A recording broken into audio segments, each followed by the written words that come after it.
What's going on, knuckleheads? It's George with Fighters Rep. If you'd like to talk about combat sports, be sure to click the subscribe button below, the bell notification icon next to it, and catch up with us every week, Thursday nights at 9, which is right now. Sorry, I'm a little bit late for our previews and predictions. And then immediately after the fights, typically on Saturdays, for our reactions. You could also catch our live fights. The next one is going to be July 27th, Fighters Rep 7, free right here on YouTube. And then finally, we always do interviews and stuff with fighters and fight personalities. So also tune in for that. Unemployed Mario Yamasaki, lots of love to you. Thank you so much for being here. So this video today is our Jon Jones versus Thiago Santos preview prediction. Basically, the preview and prediction at UFC 239. We'll also dabble a little bit in the co-main event.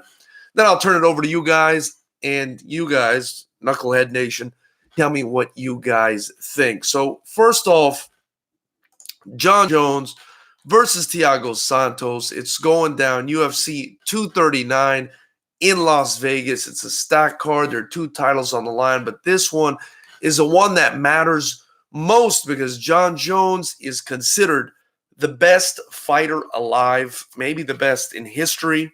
The light heavyweight title is on the line, and of course, he's the favorite. If you look at the odds, Bet Online has Jones as a minus 575 favorite, so he's a pretty big favorite.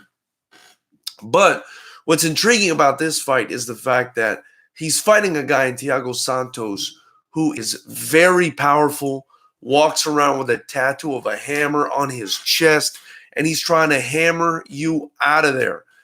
He's just an absolute beast. And so that makes this fight intriguing because Jon Jones' technical skill is probably only ever going to be rivaled or kind of thrown into disarray by somebody who could bring power and chaos. And that's something that Thiago Santos has the ability to do. So let's look at the tail of the tape before we go into our prediction. We've got both guys in their 30s, but Jon Jones is 31. Thiago Santos is 35. Is that really an advantage here? I'm not sure. Thiago Santos, I say I'm not sure because Thiago Santos doesn't look like he's headed into the twilight of his career yet. So at 35, he still looks to be priming. Jon Jones, the same. Jon Jones just looks better every single time out, as does Thiago Santos. So as far as age at this point, I don't think either one in this particular fight, is at an advantage.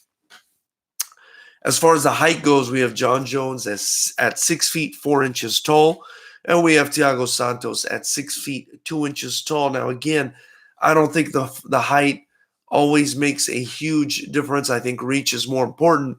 But if you're the kind of person that thinks height matters that much in a fight, when it's a guy 6'4" versus a guy 6'2", that's understandable. I think the only time it kind of comes into play in a situation like this is the shorter guy's got to punch up, the taller guy's got to punch down. There are advantages and disadvantages to both. And so, but for me, I just don't think that's going to be a huge factor in this fight. Then we get to reach. Now, reach is a huge factor in this fight. Apparently, Jones is listed as having an 84.5-inch reach. That is just absolutely ridiculous. That's comical.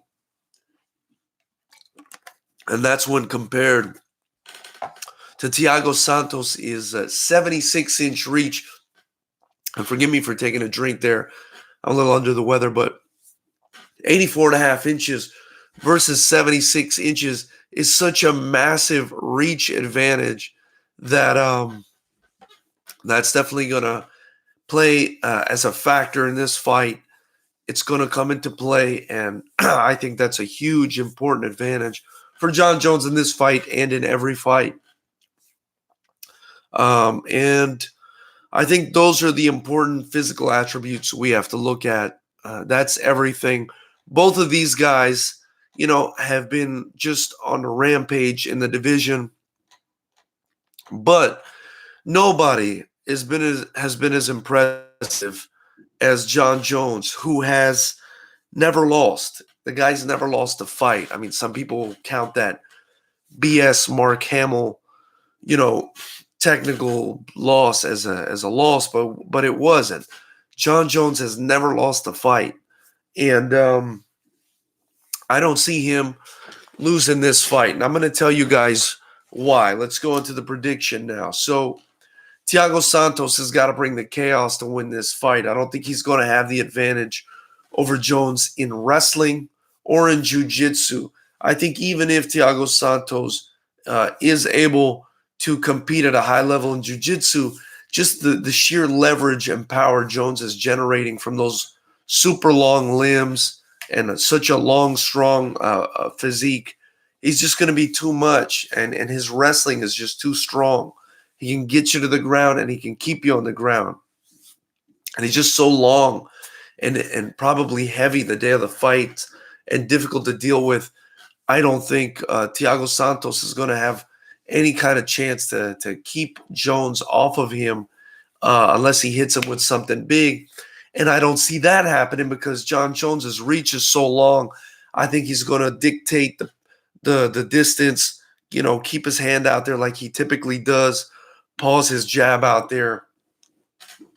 He keeps guys weary and busy, and I think he's just going to pick Santos apart probably with leg kicks, jabs, elbows, if Santos gets inside, or maybe he'll creep in and throw his own elbows once he starts smothering Santos by sticking his hand out and kind of preventing Santos from throwing punches and freeze him up like he does to most people.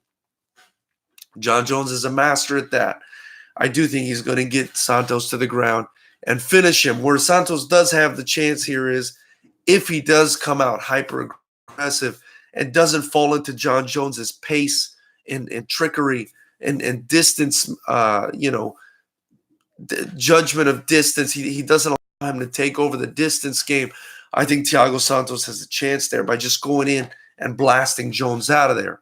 Or, perhaps he can land some shots and shake him up enough, to where, I don't know, maybe he gets a decision or something else happens.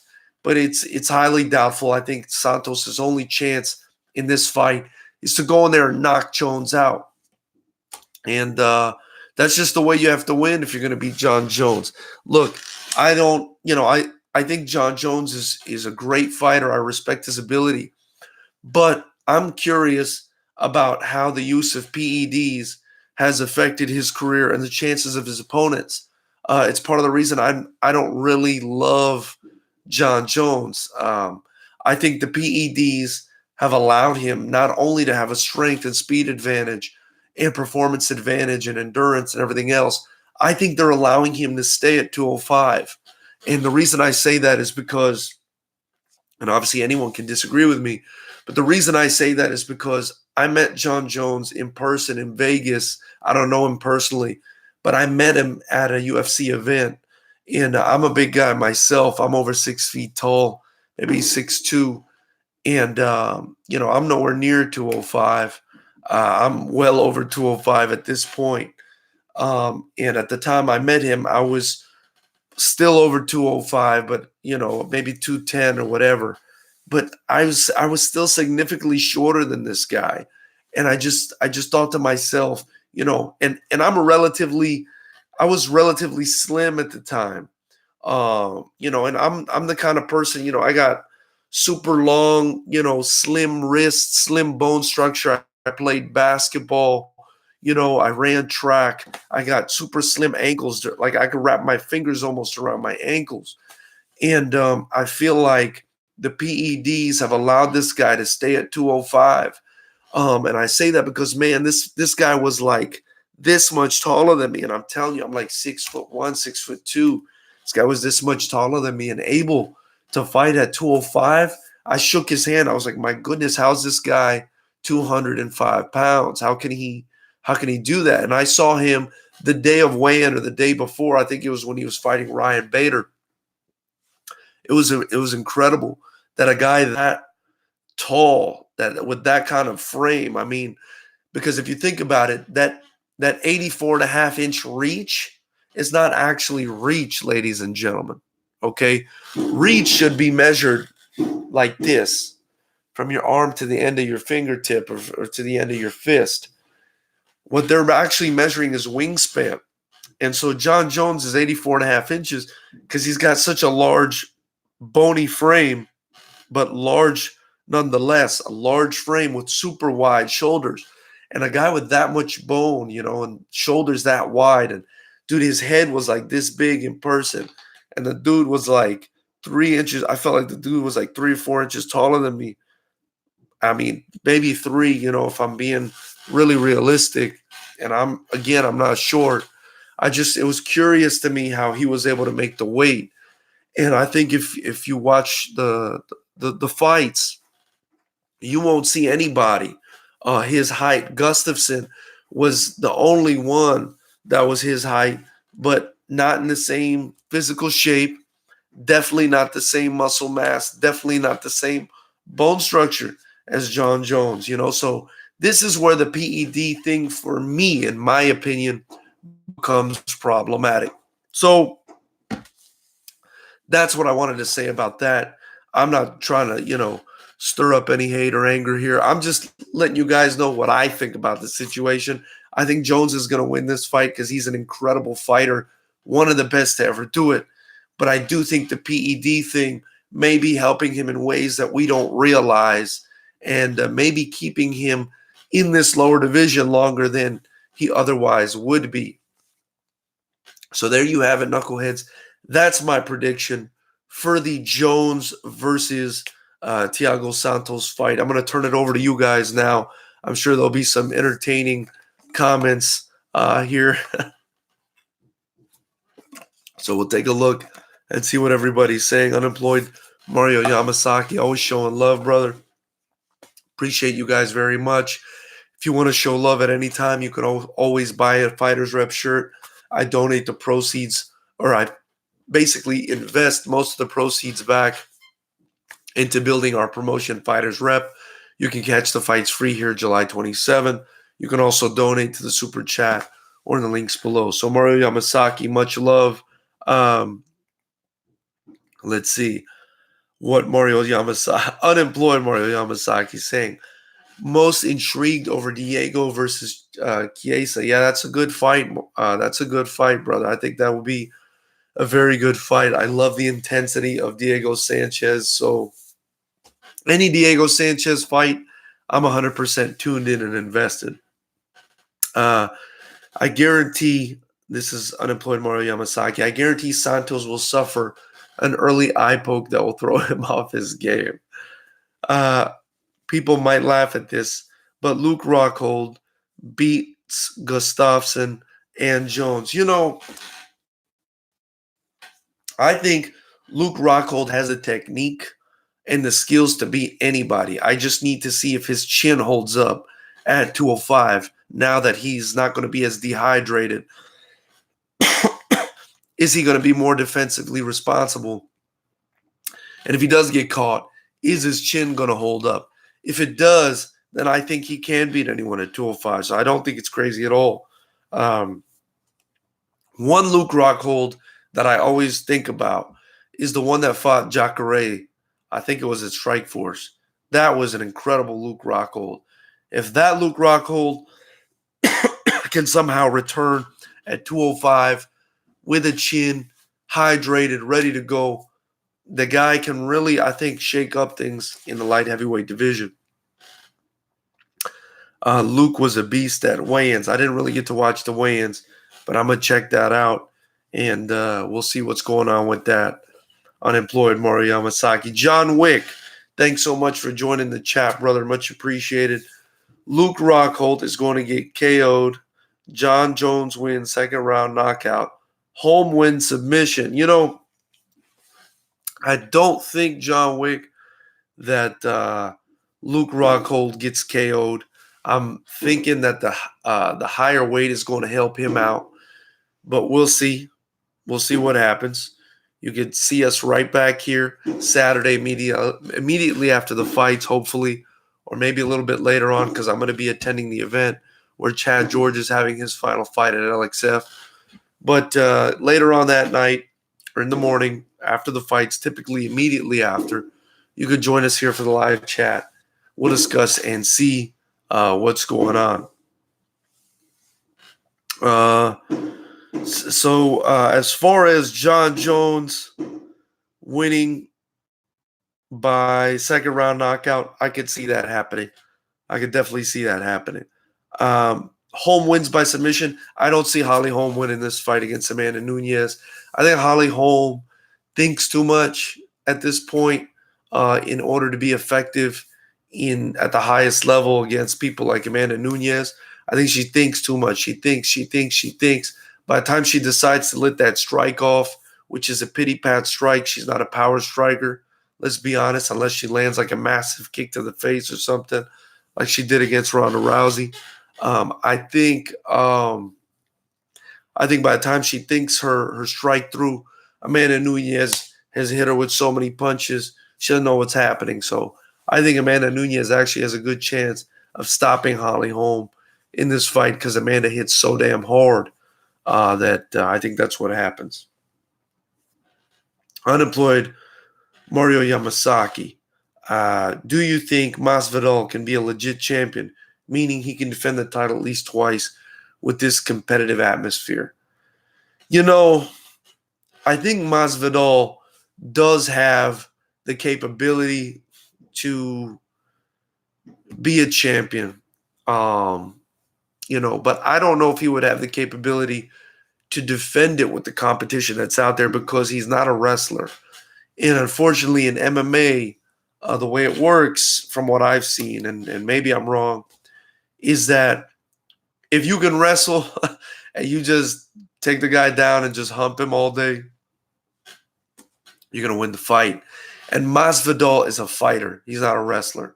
And if he goes up against a guy like Kamaru Usman, now against Ben Askren, even guys like Colby Covington, he's just going to get wrestled into oblivion, and it sucks.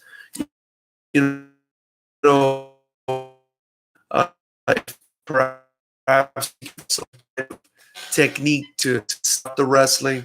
It's Ben Askren. I do think he could possibly knock Ben Askren out or win this fight because Ben Askren is not an athlete. He's not athletic at all. He kind of just comes in and smothers you. Whereas a guy like Usman or Colby they're more athletic. A guy like Askren is just walking towards you, and he might get caught with something. And his lack of athleticism showed even in his wrestling when Robbie Lawler was able to pick him up and drop him on his head. So that's where I think Jorge can win this fight. But as far as becoming a champion and staying champion, I think it'll be hard for him. Let's see. John Wick also said Sanchez wins by TKO ground and pound. I could see that happening. I don't think Chiesa's striking ability, even on the ground, is very strong. And so I could see Sanchez possibly winning that fight in that manner. Will Anthony Pettis be champion again? That's unemployed Mario Yamasaki. I don't know. I don't think that division is good for him. I think he's small for that division, Wonder Boy's division. I don't think he's a good enough wrestler, again, to compete with the best wrestlers in that division. I think if you can't wrestle at that weight class, then you're not gonna be champion. And if you do become champion, it'll probably be by like knockout, which is hard to achieve typically. And in order to stay champion, you're going to have to be a great wrestler. I don't think he's going to be able to do it, man. I love watching him fight, but I don't think he's going to be able to do it. SFG 23 Kylie wrote, "Why do you look gay?" I don't know what you mean by that, SFG 23 Kylie, but I think you may be in the wrong chat here. You may want to go somewhere else. Thank you for your time. Holm will wear out Nunes. Dude is going to be a sub. We'll see. We will see, John Wick. We will see, my brother. And John Wick also thinks Jorge Masvidal is definitely champion material. Yeah, I mean, Jorge can win the title, but can he stay champion with all these incredibly high-level wrestlers in the division? I think it'll be hard for him. John Wick, I don't know if he can beat Nate Diaz. I say Pettis has at least 4 more really good high-level fights at least. We'll see. I think Pettis can beat Nate Diaz, but I think it's going to be a tough fight. I just think Nate Diaz can really lose this fight because he's been so inactive. Yeah, it's, if you've been inactive for a long time, obviously, that's a problem in combat sports. And, not going against a guy like Anthony Pettis, who's as explosive as he is, probably not the best idea for Nate Diaz. Although Nate Diaz has such a great gas tank, he might be able to, ride or weather the storm that is Anthony Pettis and win at the end. We'll see what happens with that fight. That's an interesting matchup. Unemployed Mario Yamasaki, by the way, shouts out from Chicago. Much love. Excuse me, guys. I'm really under the weather today. Much love to Chicago. Big shout out to you guys. I'm in Los Angeles right now. So much love to you guys in Chicago. I haven't been to Chicago, one of the big cities, one of the only big cities I think I haven't been to. Definitely got to come out there and check it out. Unemployed Mario Yamasaki. Askren versus Usman. Who takes the cake? I think Usman beats Askren. I actually think Usman could give Askren a run in the wrestling department from what I've seen Usman do against Tyron Woodley. I think Usman is a big, strong guy at that weight class, and he gives Askren hell. And if Askren tries standing with him at all, Usman kicks his ass up and down the octagon. So I think Usman's got that one. SFG, I was just kidding, bro. Good video. Happy 4th. Happy 4th to you, my man. But, this, just so you know, this channel, and I apologize, you guys. I'm feeling under the weather, and I'm late today, and it's the 4th of July. I've had a lot going on today. But just so you know, this channel is the objective channel. I don't give a shit about your politics. I don't give a shit about, any of this stuff you're going to say about sexual orientation or, if you're saying something racist or stupid, just keep it outside of this channel. There's other channels you could talk that kind of weird stuff about and insult people on. You don't insult people on this channel. Let's just be cool. I talk about the fights, all that other stuff. It doesn't have anything to do with the fights, really. I don't want nothing to do with it. This is not a political channel. This is a channel to discuss fights, which is what we love. And our own fights and combat sports without all the drama. Again, plenty of other channels you can go to if you want that kind of stuff. Not here. Appreciate your presence very much. If you want to stick around, support Unified Rules Kickboxing under the Fighters Rep promotional banner. Support the young fighters I'm bringing up through Fighters Rep. A lot of them who are, probably don't come from the most privileged backgrounds. A lot of them who I believe deserve the opportunity to compete at the highest level and not be glossed over like so much talent is throughout combat sports and sports history. Then stick around here and support the channel. So shout out from Vegas to you, to SFG23 Kylie. Let's keep it clean, brother. All right. John Wick is saying inactivity, a lot of ring rust, but Diaz may not be all that good. Talking about Nate Diaz. Yeah, I know who you're talking about. And he might, even without the ring rust, he might not be good enough to beat Anthony Pettis. You're absolutely right about that. Mario Yamasaki. I'm out of here after this. Colby versus Lawler. Who you got? Unemployed Mario Yamasaki, appreciate you, my man. Colby versus Lawler. That's a tough one. I got to go with Colby. I think Lawler has started to enter the twilight of his career. I don't think he's in his prime anymore, as sad as that may sound. I think Colby is still priming. I think Colby's an aggressive wrestler, hard to beat, unstoppable cardio. And, I think he takes it. In a tough fight. I mean, obviously he could lose it. So much love to you, Unemployed Mario Yamasaki. Thank you so much, brother. Enjoy the rest of your fourth. John Wick, I can't wait to see the fights. Me too, my man. I'm really excited about seeing the fights. Should be a great one. SFG23, Kylie, do you train fighters? No, my man, I don't train fighters. I am the owner of Fighters Rep Promotions. We are a kickboxing promotion. I think the only one in Southern California, maybe in the whole state as far as I know. I utilize unified rules. The unified rules rule set, which is no clinching. You got to stand and bang. I think it's the most action-packed combat sport in the world. Punches, kicks. As soon as they clinch, the referee will break them up. I got the most talented camps in the world down here in California. They send me the best young talent they have. I put them in the ring, and that'll air live right here on July 27th at Fighters Rep 7. So definitely tune in and check it out. You won't want to miss it, and it's free. I just ask that you guys donate below or buy a Fighters Rep t-shirt to help me sort of semi-crowdfund the promotion. And, it's been a long night for me, you guys. That's my prediction. I'm sorry to cut this short, but the voice is just not doing that well. Thank you so much for checking out this prediction.